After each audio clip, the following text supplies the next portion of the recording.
This is a special Anglican TV interview I'm going to be doing with Bishop Keith Ackerman. And right now, kind of the tale of two worlds. I'm up here in snowy Connecticut. You're down there in Texas. How's the weather today? Well, we've had a cold snap. It was about 60 today. We are going to be talking about the upcoming Congress that you'll be holding down in Texas, but you're not going to be holding it in February. You're going to be holding it, I guess, what are the dates again? July the 13th through the 16th is the actual Congress. Yeah, and that's going to be the fun time to be in Texas. Oh, absolutely. So tell me a little bit about the Congress you have coming up. Thanks so much for asking. Well, first of all, I just want everybody to know how excited I am to be able to talk with you because you and I have been working together in matters related to faith from the very beginning. Yes, yeah.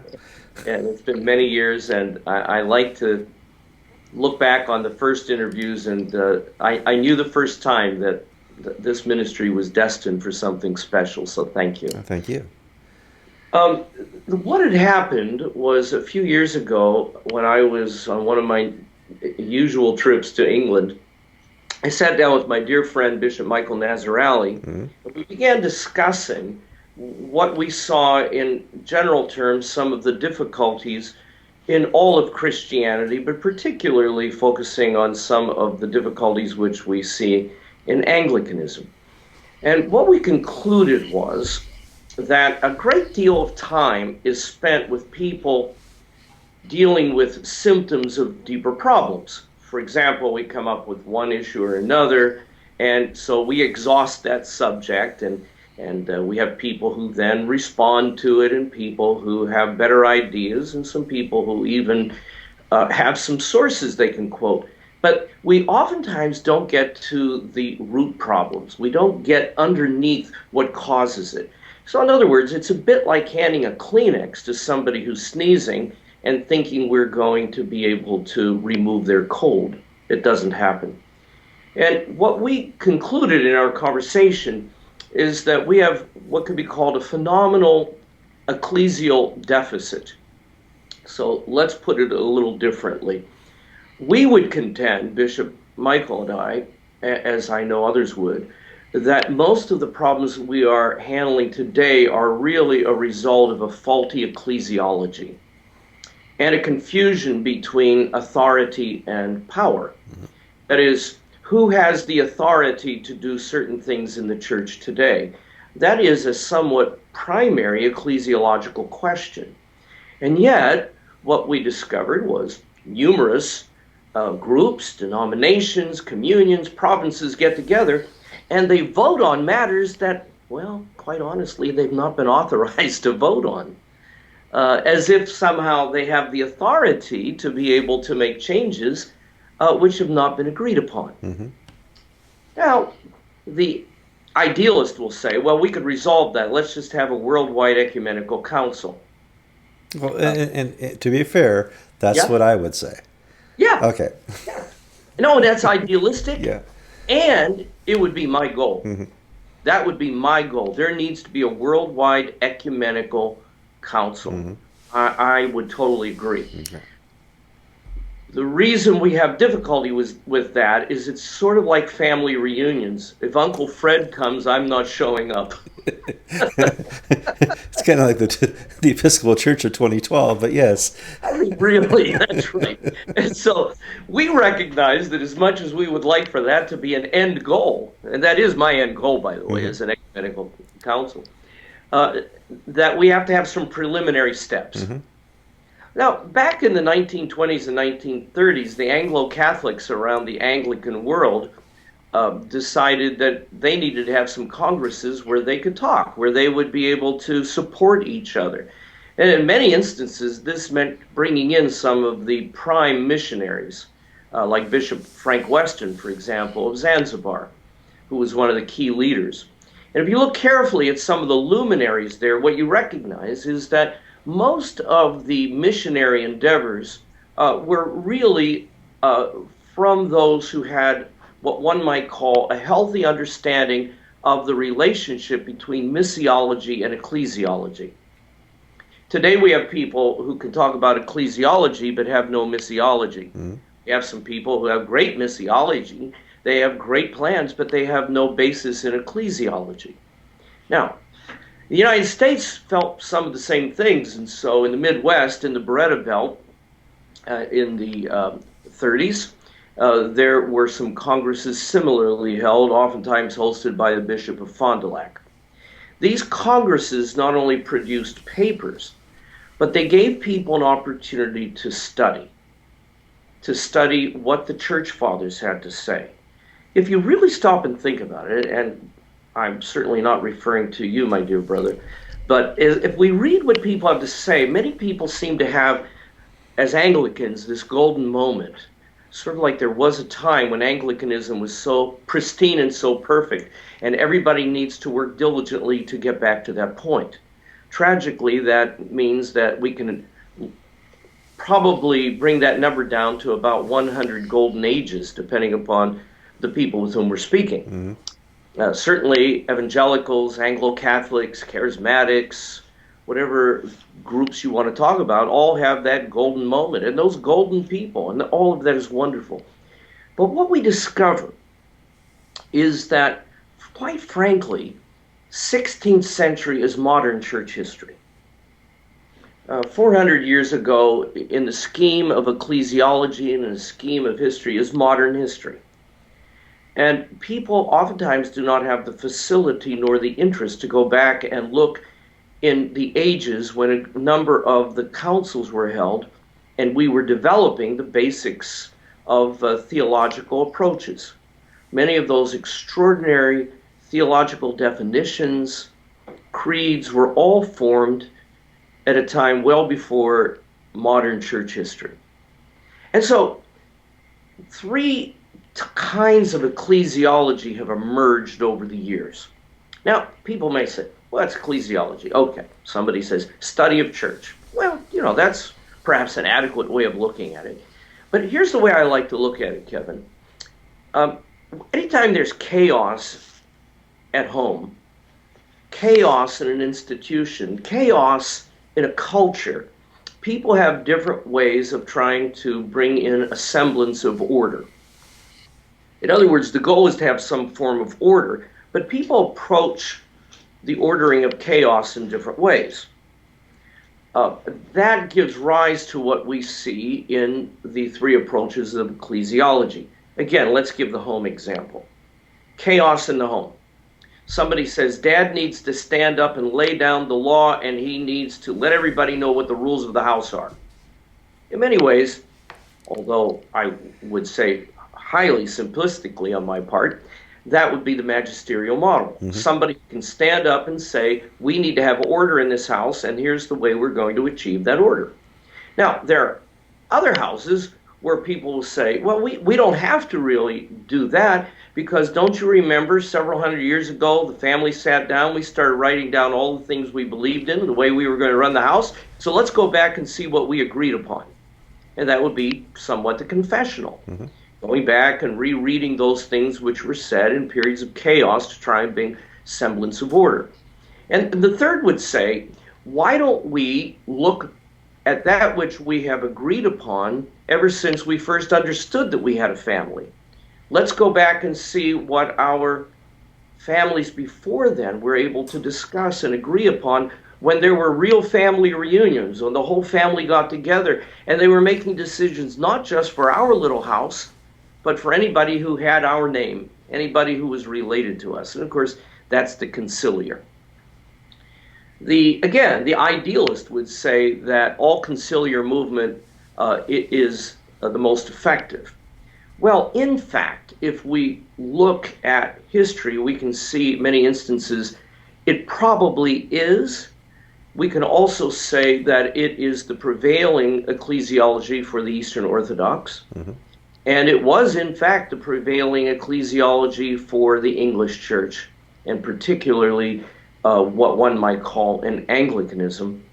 But when I say that, I'm speaking about the much earlier forms of Christianity which were discovered even when Augustine went to discover and establish Christianity. It just happens to be the way in which we functioned. And so when we start functioning in ways that are not characteristic of our family history, we should never be surprised when we discover fragmentation, disagreement, and somebody determining that we're wrong and they're right. So that's the background that we're coming at for this Congress. What is the goal then of your Congress in July? The goal will be on several levels, Kevin. Mm-hmm. First of all, uh, I find it quite fascinating when I'm with people who've determined who the real Anglicans are. Well, that's my job. But okay, That's, all right. Kevin, you're But the real Anglican. yes, so Say that 3 times today and you'll feel much better. so back to your point. How many Who people says want who to is say, Anglican? well, how many people want to say, I'm a member of a church that's not a true church? How That's many right. people say, come to our church because we can guarantee you it's not a true church? I'm not a true bishop, and we're not true Anglicans. I mean, it's ridiculous. So what that means is those who are a part of what I'd like to call the Anglican tradition are much bigger than anybody can contain today. Mm-hmm. I'm regularly running into people who consider themselves to be Anglicans, but maybe they're not on the preferred list, whatever that is, whoever's keeping that list. Well, this is a Congress that I would say will exist without initials. Mm-hmm. I really don't care about the initials, what particular Anglican jurisdiction, but I want everybody to come and to be able to talk and hear excellent lectures in a safe environment, a safe place, Mm-hmm. where we don't have people pointing fingers at each other and pointing out that he's in, he's out, he's not real, I didn't like his co-consecrator, all the things that people get caught up in when they deal with symptoms of problems. We're going to get underneath the symptoms. We're going to have Bible study every day by Bishop Michael Nazarali, which will be stellar, absolutely splendid. Kevin, you remember a few years ago when we sort of floated a balloon, didn't we, at the Forward in Faith Assembly with ecclesiology to see whether it might go. Mm-hmm. And the response was to your videos was so remarkable of the addresses that were done that this told us that we really did need to proceed. Now, we're going to take the Congress model partly because it's still confusing enough to people that they won't be able to pigeonhole it. What's a Congress? Well, for some people, that's the people they don't like in Washington. That's right. But for the rest of us, it's the same word as congregation, a Congress. We're gathering together. We are congregating, and we're congregating, if you will, in Fort Worth, Texas, for several reasons. First of all, nostalgically speaking, that's where the ESA situation, big event, assembly, occurred in 1989. God, boy, you're bringing up an acronym from a long time ago. Oh, I know it. You know what? I, I have not only all the T-shirts, but all the pins. Okay.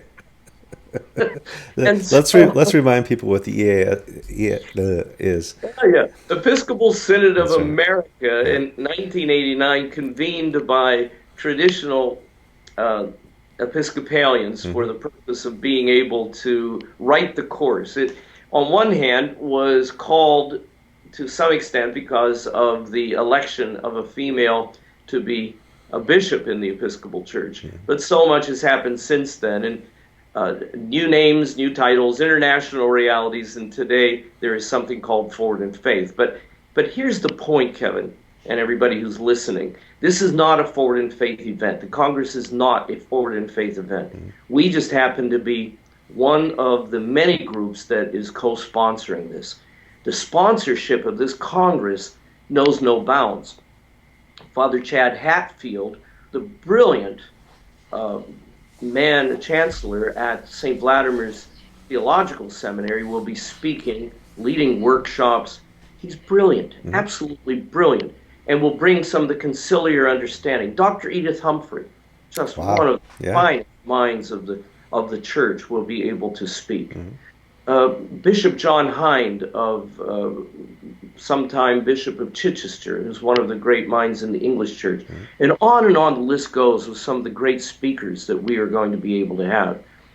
Bishop Nazarali and I are the patrons, but I have to tell you that Bishop Ray Sutton provides a great deal of the leadership in this and has even provided one of the priests on his staff to help us coordinate these endeavors under the coordinating efforts of Canon Ed Den Blauwen, who is well known to many people, a wonderful South African priest who has served the church very faithfully, and he's helping to coordinate this event.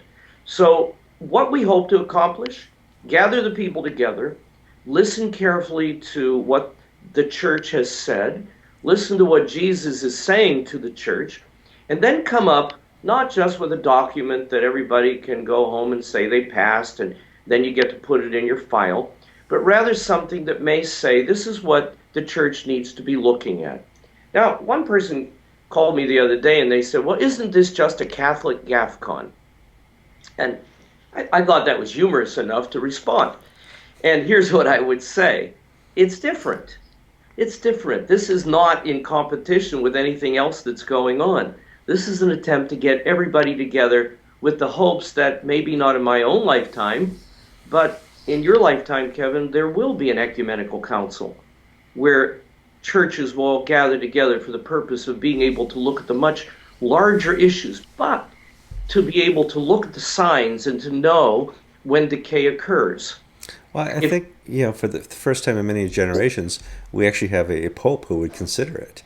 That's right. I think that the times are changing. When you and I were youngsters, the division amongst denominations was far greater. Oh my! Lutherans, Catholics, Methodists. There was just no happiness, and there's been much work for unity in the last dozen so years. Oh, it's amazing to see what persecution can do. Mm-hmm.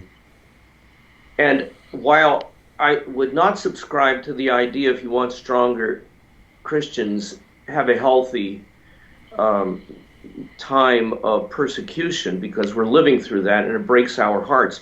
And we will be discussing that. We have several people who will be speaking. I'm not allowed to give their names out because of their fragile situation where they're living, but they will be there to discuss that, because we cannot talk about ecclesiology today without recognizing the persecution of Christians. In other words, we have to be able to go back and see what the church has done in the highest phases of persecution throughout the course of her history. Mm-hmm. Well, I want to thank you for your time for this interview, and we're going to, obviously, people are going to see banners when they go to websites about the Congress and stuff like that. Do you have a deadline for signups? We have an early bird special going on right now, Kevin, which means that if people sign up now, they get a great discount, and then it keeps on going up a little bit in the months to come. Mm-hmm. So I think if it would be possible for people to contact the Forward in Faith office and ask for Julia Smead. Mm-hmm.